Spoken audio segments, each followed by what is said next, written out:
Please subscribe to Face TV Africa and turn the notification on. Face TV Africa, ẹ jọ̀ọ́, subscribe, hete.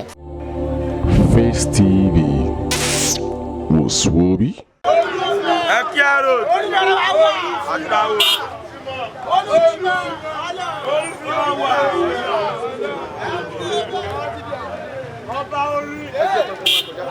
Ọba àlùkò fílẹ̀.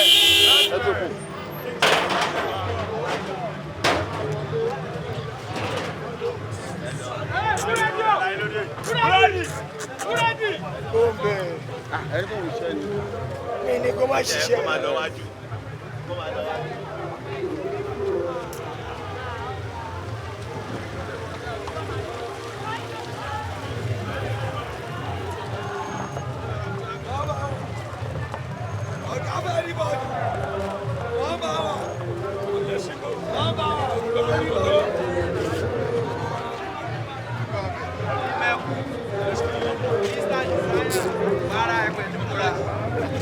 Ara ẹ pẹ̀lú múra kí ló dé? Owó tí ẹ wá pẹ̀lú gbogbo ẹ níbi àhà. Àwọn sáìsì wọn lọ pẹ̀lú láti. Máa rọ̀ pẹ̀lú ẹ̀rọ àwọn alákùnrin bá wọn. Àwọn àárín ìjọba ọmọ òjò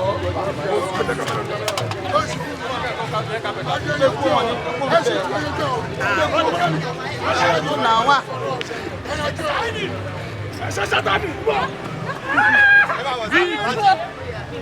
Orí ẹgbẹ́ sókè. Ẹ yà wá pẹ̀lú bàbá. Ẹni sọ̀rọ̀.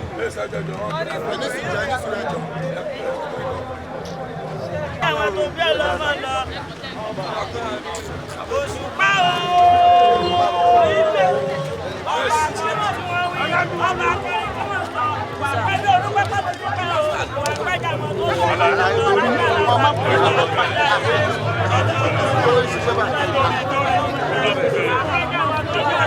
Alaye.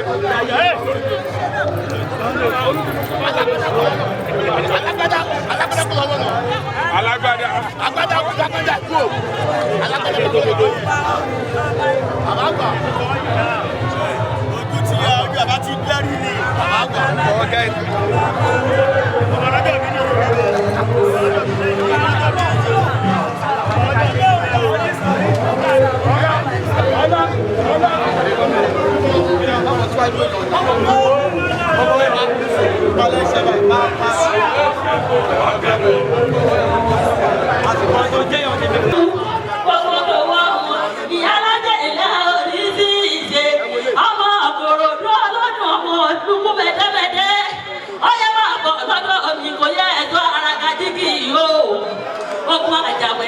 Ìlọ́múlé ẹ̀ṣọ́wò mi títí ogun ojoojúmọ́ ìlọ́múlé bàbá yín sún mi lọ bẹ́ẹ̀ lẹ́ni ṣe lọ́dọ̀ bàbá mi balógun jẹ́jẹ́rẹ́ Àkòròdú division màmá ẹ máa bọ̀ wágbà gẹ́gẹ́ oyin gbogbo yín lẹ́rẹ́ ní sọ̀rọ̀ lọ́rọ̀ ó fi ké o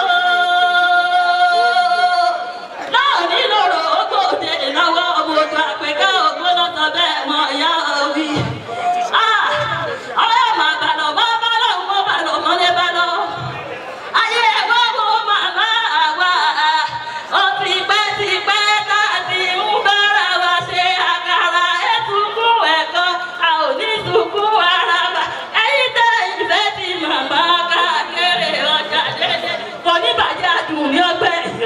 Ọwọ́ tẹ̀ sí lẹ́mi lọ́wọ́ màmá tàbí ẹ̀ ní fọwọ́ tẹ̀ sí àgbélé ẹsẹ̀ wọn kú fẹ́ oníbàjẹ́ àdùn ní ọgbẹ́ ẹ̀yìn ọ̀rọ̀ kí n tó máa bẹ̀rẹ̀ mi lọ.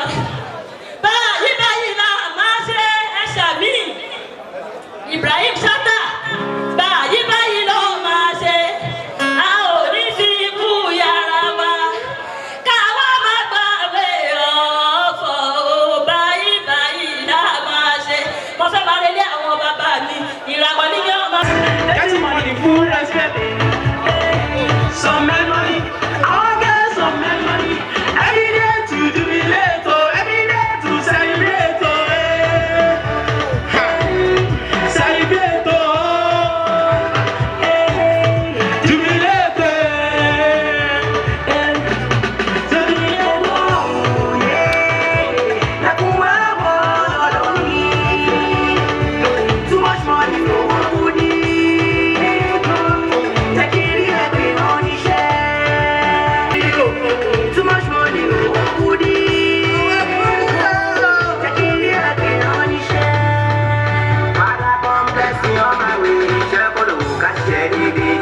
money kó wọlé wá, owó wá pé kánú. Àmì àmì o, àmì o máa kọ́lé mọ́lé. I'll tell you everything about me that you need to know. Baby girl, you're beautiful. I can't stop thinking of you. I'll find for you, I'll stand by you, my girl. Millions of days can never be compared. We've been failing for the down and love together.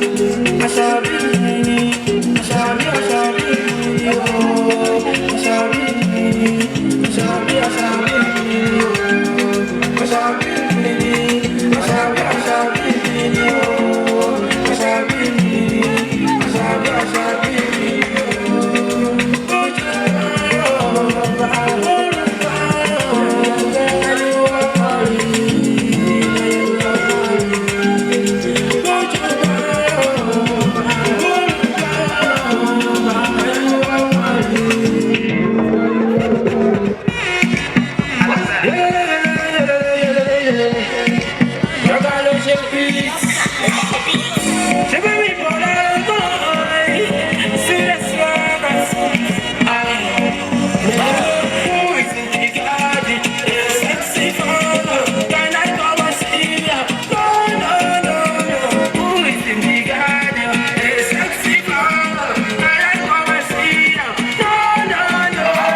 No job of the beginning of that money until you rest up. Oh, you're not more. You could do, guys. When you go see house boy, you could do, everybody. Alone. We have 2 more performances to go, then we go to the event proper. I'd like to invite all Black Me Let's say.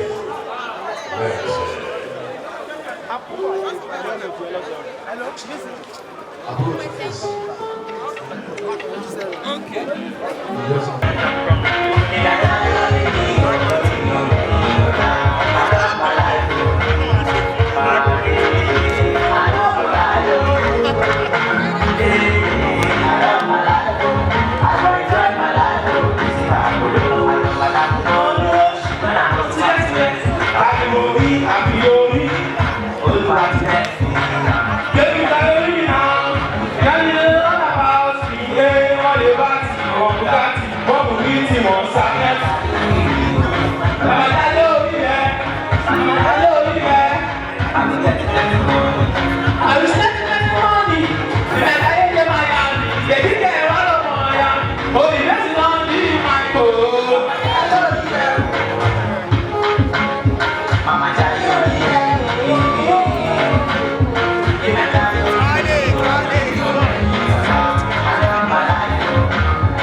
She'll be taking over from me later.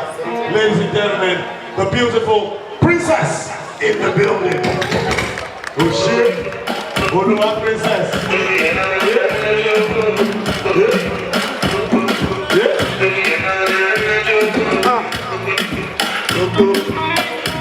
Princess,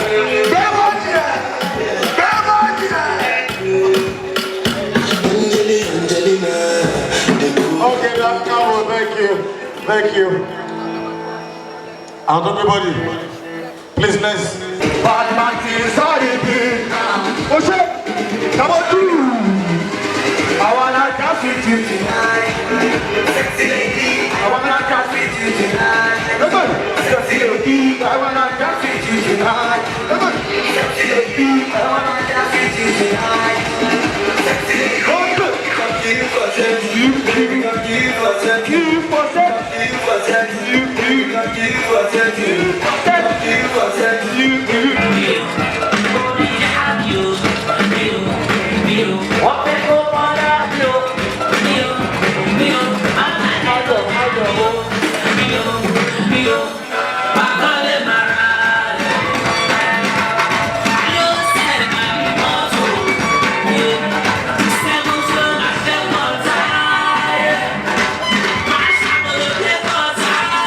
Please subscribe to Face TV Africa and turn the notification on.